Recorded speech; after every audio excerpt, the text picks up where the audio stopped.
ನಮಸ್ತೆ ಪ್ರೀತಿಯ ವಿದ್ಯಾರ್ಥಿಗಳೇ. ಆ, ಇತ್ತೀಚೆಗೆ ಒಂದು ಡಿಪಾರ್ಟ್ಮೆಂಟಿಂದ ಒಂದು ಫ್ಯಾಕ್ಸ್ ಬಂತು ರಿಲೇಟೆಡ್ ಟು ಏಜ್ ರಿಲ್ಯಾಕ್ಸೇಷನ್.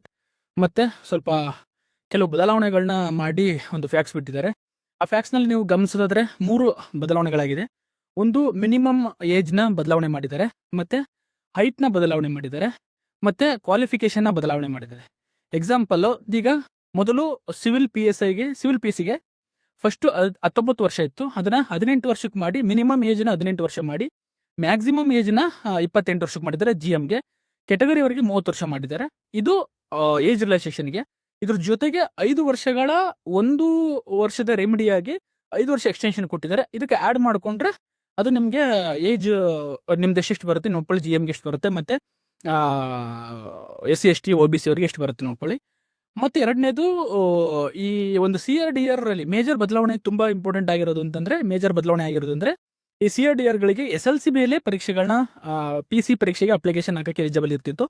ಈ ವರ್ಷದಿಂದ ಈಗ ಏನು ನೋಟಿಫಿಕೇಶನ್ ಬದಲಾವಣೆ ಆಗಿದೆ ಅಥವಾ ಒಂದು ಆದೇಶ ಆಗಿದೆ, ಗೌರ್ಮೆಂಟ್ ಆರ್ಡರ್ ಆಗಿದೆ. ಆ ಗೌರ್ಮೆಂಟ್ ಆರ್ಡರ್ ಮೆನ್ಷನ್ ಮಾಡಿದರೆ ನಾವು SLC ಬದಲಿಗೆ PUC ನ ಈಕ್ವಲೆಂಟ್ PUC ನ ನಾವು ಕನ್ಸಿಡರ್ ಮಾಡ್ತೀವಿ. ಹಾಗಾಗಿ SLC ಮೇಲೆ ಇದ್ದಂತಹ PC ಹುದ್ದೆಗಳನ್ನ ಇನ್ಮೇಲೆ ನೀವು PUC ಮಾಡ್ಕೊಂಡಿರ್ಬೇಕಾಗತ್ತೆ. ಯಾರಾದರೂ SLC ಮಾಡ್ಕೊಡ್ತಾ ಇದ್ರೆ ಡೈರೆಕ್ಟ್ PUC ಕಟ್ಟಿ PUC ಮಾಡ್ಕೊಳ್ಳಿ. ಇನ್ನು ಮುಂದಿನ ದಿನ ಯಾವುದೇ ನೋಟಿಫಿಕೇಶನ್ ಆದ್ರೂ CRDR ಆಗಿರ್ಬೋದು, PC ಆಗಿರ್ಬೋದು, ಯಾವುದೇ PUC ಮೇಲೆ ಇರುತ್ತೆ. SLC ಮೇಲೆ ಯಾವುದೇ ತರದ ಪೊಲೀಸ್ ಡಿಪಾರ್ಟ್ಮೆಂಟ್ಗಳಲ್ಲಿ ನಿಮಗೆ ಆಯ್ಕೆಗಳು ಇರೋದಿಲ್ಲ.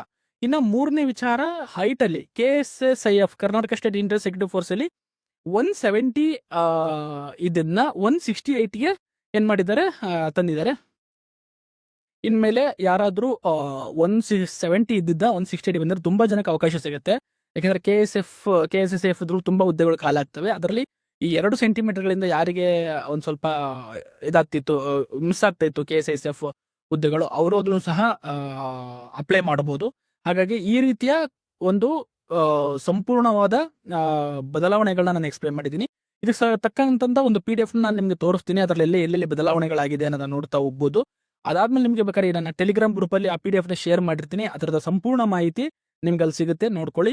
ಯಾರ್ಯಾರು ಎಕ್ಸಾಮ್ ಪ್ರಿಪೇರ್ ಆಗ್ತಿದ್ರೆ ಕಣ್ಣು ಮುಚ್ಕೊಂಡು ಪ್ರಿಪೇರ್ ಆಗಿ. ಮುಂದಿನ ದಿನಗಳಲ್ಲಿ ನೋಟಿಫಿಕೇಶನ್ ಆಗೋ ಸಾಧ್ಯತೆಗಳಿದೆ. ಏಕೆಂತಂದ್ರೆ ಇವೆಲ್ಲ ಫ್ಯಾಕ್ಸು ಬದಲಾವಣೆಗಳು ಆಗ್ತಿರೋದ್ರ ಔಷಧ. ಮತ್ತೆ ಇನ್ನೊಂದು ಮುಖ್ಯವಾಗಿ ಹೇಳಬೇಕು ಅಂತಂದ್ರೆ, ಯಾರ್ಯಾರು ಈ ಏಜ್ ರಿಲ್ಯಾಕ್ಸೇಷನ್ಸ್ಗೆ ತುಂಬಾ ಹೋರಾಟ ಮಾಡಿದ್ದಾರೆ, ತುಂಬಾ ವಿದ್ಯಾರ್ಥಿಗಳು, ತುಂಬಾ ಸ್ಟೂಡೆಂಟ್ ಆರ್ಗನೈಸೇಷನ್ಸ್, ಮತ್ತೆ ತುಂಬಾ ಬ್ಯಾಕ್ ಎಂಡ್ ಅಲ್ಲಿ ವರ್ಕ್ ಮಾಡಿರೋರು, ಮತ್ತೆ ಹೋರಾಟ ಮಾಡಿರೋ ಎಷ್ಟೋ ಮಿನಿಸ್ಟರ್ಗಳ ಮುಂದೆ ಹೋಗಿ ಕೈ ಕಾಲಿಡ್ಕೊಂಡು ಏಜ್ ರಿಲ್ಯಾಕ್ಸೇಷನ್ ಮಾಡಿ ಕೂತ್ಕೊಂಡು ತುಂಬಾ ವಿದ್ಯಾರ್ಥಿಗಳು ಮಾಡಿದ್ದಾರೆ. ಅವರೆಲ್ಲರಿಗೂ ತುಂಬಾ ಹ್ಯಾಟ್ಸ್ ಆಫ್ ಹೇಳ್ತೀನಿ.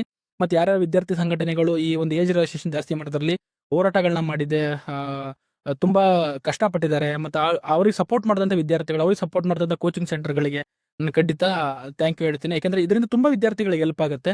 ಹಾಗಾಗಿ ಆದಷ್ಟು ಬೇಗ ನೋಟಿಫಿಕೇಶನ್ ಆಗಿ ಎಲ್ಲಾ ವಿದ್ಯಾರ್ಥಿಗಳಿಗೂ ಒಂದು ಅವಕಾಶ ಸಿಗ್ತಾ ಇದೆ. ಯಾಕಂದ್ರೆ ಅದು 1 ವರ್ಷ 5 ವರ್ಷದ ಎಕ್ಸ್ಟೆನ್ಷನ್ ಏನ್ ಕೊಟ್ಟಿದ್ದಾರೆ, 1 ವರ್ಷ ಇದೆ. ಅಷ್ಟರೊಳಗೆ ಏನಾದ್ರು ನೋಟಿಫಿಕೇಶನ್ ಆದ್ರೆ ಎಲ್ಲರಿಗೂ ಬೆನಿಫಿಟ್ ಆಗುತ್ತೆ, ಅದರ್ವೈಸ್ ಬೆನಿಫಿಟ್ ಆಗಲ್ಲ. ಹಾಗಾಗಿ ಸರ್ಕಾರಕ್ಕೆ ವಿದ್ಯಾರ್ಥಿಗಳು ಮನವಿ ಸಲ್ಲಿಸ್ತಾ ಇದ್ದಾರೆ, ಹೋರಾಟಗಳನ್ನ ಮಾಡ್ತಾ ಇದ್ದಾರೆ. ದಯವಿಟ್ಟು ಅವರ ಕಷ್ಟಗಳನ್ನ ಅರ್ಥ ಮಾಡ್ಕೊಂಡು ಬೇಗ ನೋಟಿಫಿಕೇಶನ್ ಮಾಡ್ಲಿ.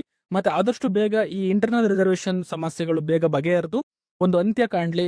ವಿದ್ಯಾರ್ಥಿಗಳು ಸಖತ್ ಕಷ್ಟ ಪಡ್ತಾ ಇದ್ದಾರೆ, ಅವ್ರಿಗೆ ಬೇಗ ಒಂದು ಜಸ್ಟಿಸ್ ಸಿಗ್ಲಿ, ಒಂದು ನ್ಯಾಯ ಸಿಗ್ಲಿ. ಅವ್ರಿಗೆ ಅಂದ್ಕೊಂಡ ಕನಸುಗಳನ್ನ, ಕನಸುಗಳನ್ನ ಹಾಕೊಳ್ಳಕ್ಕೆ ಅಥವಾ ಒಂದು ಜಾಬ್ನ ಪಡ್ಕೊಳಕ್ಕೆ ಅವ್ರಿಗೆ ಒಂದು ಬೇಗ ಅವಕಾಶ ಸಿಗ್ಲಿ ಅಂತ ಹೇಳ್ತಾ ನನ್ನ ಈ ಕೆಟ್ಟಿ ಕಂಪ್ಯೂಟರ್ ತಂಡದಿಂದ ಎಲ್ಲರಿಗೂ ಧನ್ಯವಾದ ಹೇಳ್ತೀನಿ. Thank you so much.